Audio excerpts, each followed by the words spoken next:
नई बहू ने बनाया कड़ाही पनीर। गांव दीनपुर में मिश्रा जी का संयुक्त परिवार रहता था। सास, ससुर, 3 बेटे और उनकी पत्नियां।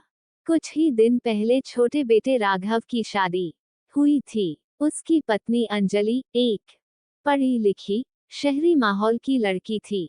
नई बहू के घर में कदम रखते ही रिश्तेदारों की भीड़, रस्में और नए रिश्तों का परिचय हुआ। लेकिन अब आई थी सबसे बड़ी चुनौती।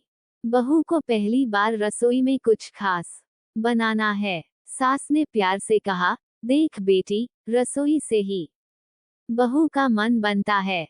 अंजलि ने कभी अकेले पूरी थाली नहीं बनाई थी। होटल में खाना, फूड डिलीवरी और व्हाट्सएप रेसिपी तक सीमित ज्ञान था।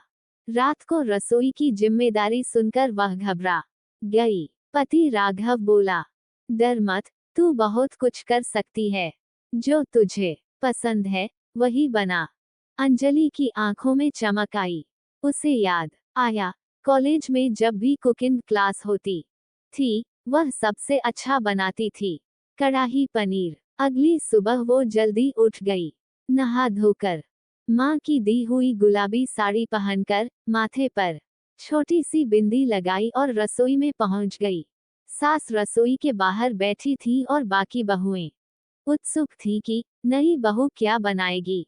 अंजलि ने सबसे पहले गैस जलाई, पैन गर्म किया, प्याज, टमाटर, अदरक, लहसुन का मसाला तैयार किया। सूंघते ही सास बोली, अरे, ये खुशबू तो शहर जैसी नहीं, घर जैसी लग रही है। अंजलि ने धीरे धीरे प्याज भूनना शुरू किया, फिर टमाटर का गूदा डाला और उसमें काजू का पेस्ट मिलाया।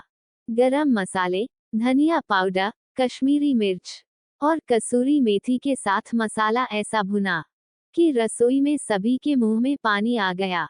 फिर ताज़ा पनीर के टुकड़े तले और मसाले में डाल दिए। ऊपर से धनिया पत्ता और क्रीम से सजाया। दोपहर को सबने एक साथ खाना खाया। पराठा, सलाद और बीच में भाप उठाती कड़ाही पनीर की कटोरी। सास ने पहला कौर खाया, फिर रुकी। सभी सांसें थम गईं। बेटी, ये तो होटल से भी अच्छा है। मुझे तो यकीन नहीं हो रहा कि ये तूने पहली बार अकेले बनाया है। सास भावुक होकर बोली। ससुर जी ने मुस्कराकर कहा, अब तो हर रविवार को कड़ाही पनीर ही बनेगा। अंजलि का आत्मविश्वास बढ़ गया। अब सास बहू में रसोई की नई दोस्ती शुरू हो चुकी थी। सास ने उसे कई पारंपरिक रेसिपी सिखाई और अंजलि ने बदले में उन्हें पनीर टिक्का और पास्ता बनाना सिखाया। अब रसोई सिर्फ खाना बनाने की जगह नहीं रही, वो प्यार, अपनापन और अपनत्व की रसोई बन चुकी थी। पहली रसोई एक परीक्षा नहीं, बल्कि प्यार जताने का तरीका होती है। नए रिश्तों में मिठास तब आती है जब हम दिल से कुछ बनाते हैं, चाहे वह खाना हो या रिश्ता।